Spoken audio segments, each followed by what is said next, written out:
তাদের কি ম্যাটেরিয়াল, এই ম্যাটেরিয়ালটা কি ম্যাটেরিয়াল?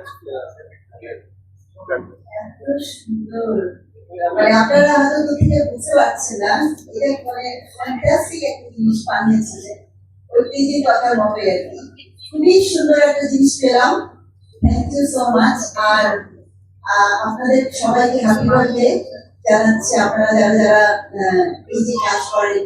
আর কিন্তু এরকম যাই দেখি আমার ভিতরে একটা ছোটবেলা থেকে কাজ করে, এটা আমি পারবো এবং এটা আমি করেই থাকি। তো আমি যখন যেটা আমার ভালো লাগে, করোনার টাইমে আমি তাই করেছি। আমি কফি টেবিল বানিয়েছি, আমি এই করেছি, আমি চুল কেটেছি, মেকআপ করেছি, হ্যান্ড করেছি, প্যান্ট করেছি, জামা বানিয়েছি, এটা আমার ভালো লাগে।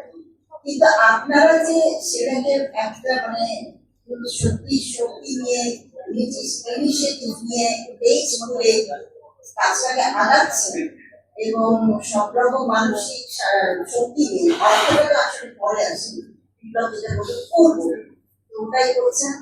আমার মনে হয় আমার কিছু শেখার আছে আপনাদের কাছ থেকে। এবং বিপ্লব, আমিও কি একটা ছোট ছোট উদ্যোক্তা হতে পারবো?